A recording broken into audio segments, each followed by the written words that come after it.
Yeah, this is the full moon reading for the 27th of August. And it's for all Earth protectors who relate to the Mauna Kea as to the level of their world, personal world. So it is for the Hawaiian island and the Hawaiian Kingdom and continuity. So let us look at the patterns that first jump into our face. And there we have this big square. Can you see that? Here we have a big fat square. And what does a square do? Closed square like that has oppositions. So there is going to be a lot of tension. And as the sun is in conjunction with Mercury in the seventh house being equivalent to Libra, that's the house of justice, harmony, beauty, partnership. Also enemies, also business partners. And in Virgo, Sun and Virgo, that is harvest time. Virgo is a earth sign. It's the second earth sign in the zodiac where the element earth is in service of the ego. So that's the time we start gathering what the earth is giving us in the northern hemisphere, right? And so opposed to that, we have, of course, the moon in the first house. And first house is all about I, me, myself. But, Pisces is, Pisces, they have a tendency to have kind of weak egos. They're not like Aries. First house is equivalent to Aries. I, me, and myself. But for Pisces, there are not strong boundaries. Now, what is very interesting is that here we have several oppositions, of course, not only the oppositions between moon and sun and Mercury and moon, but also between the ascendant and the descendant. And that is, the ascendant is in conjunction with here the North Node. The North Node, the karmic aim. The karmic aim, the North Node that just migrated from Pisces, because the North Node goes backwards, they go in this direction, and not like everybody else in the other direction, from Pisces, where it has been quite a while, into Aquarius. Now, Aquarius is here all about the 12th house, which is equivalent to Pisces. And it's like mostly about processing karma. So we have actually several squares here. It's going to be a lot of people will be touched, and a lot's going to be going on. Remember, the last new moon was so positive, but still we knew there would be tensions.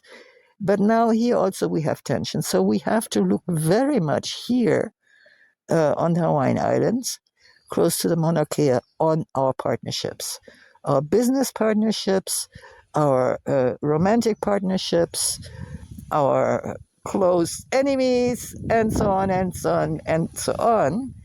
And now we have the karmic aim in Aquarius.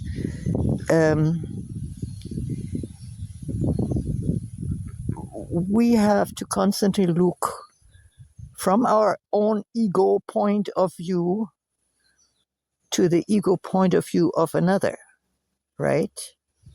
And also Aquarius is very much just like Libra, even more so, about harmony through equality. In Libra, or the seventh house, it's equality through justice, and justice breeds harmony. And so now that is in partnerships, but in Aquarius, the same thing applies to the collective. So here we have Pluto, and also now the karmic aim, and it's all about, let's change this society away from this tremendously ego-driven, quote-unquote, individualistic, everyone for themselves, to really learning how to co-create the kind of future we want, not only for ourselves, but for all others. We will not be able to accept anymore to be content with our lives as long as there are people suffering around us. We can't have that. If we are confronted with people who are tremendously unhappy, we have to do something about it. Yeah, we have to find a way, we have to experiment in our human society how to get along, that we can do something together instead of constantly against each other, because everybody wants to win and everybody wants to compete and sell him or herself as expensive as possible. That's not going to work for the future anymore. We will learn that the resources we have access to as humanity are so abundant the moment we share it. And then always the Hawaiian, especially the Hawaiian teaching, it's not resources, it's sources. Yeah? So this was a little preaching, but that is all about what we have to aim at right now, with our heightened possibility to visualize our collective future, and we have to do it wisely. Yeah, we have to do it in an egalitarian, just way.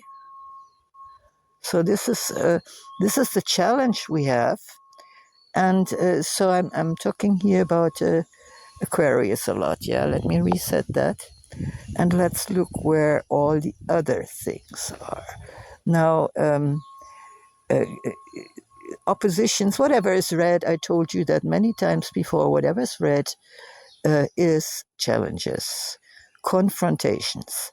And we need that. Like sometimes we are in conflict, and it's like we are all diamonds in the raw, and we are rubbing against each other to start sparking. Let's put it this way. Let's put the negative into a positive way. Now let's look at all what is blue. Because what is blue? Like, I'm talking about the inner lines, not about the water signs here. They're also blue. But inside the blue lines here, here's a beautiful one, a trine, a double, triple trine, something like that. And then we have sextiles here. We have this beautiful triangle with two sextiles, 260-degree angles of the outer planets. So important now. And for a while, this is going to last. For several generations, it's going to last. Between Uranus, here's Uranus, who's bringing epiphanies, and Uranus is also the patron of all digital and online communication, all of that. That's Uranus, AI, Uranus. And then Uranus now being in Gemini and in the third house. Yeah, here's the third house. And the third house is equivalent to Gemini. And I call Gemini like the first air sign, where the element is in service of itself, the element.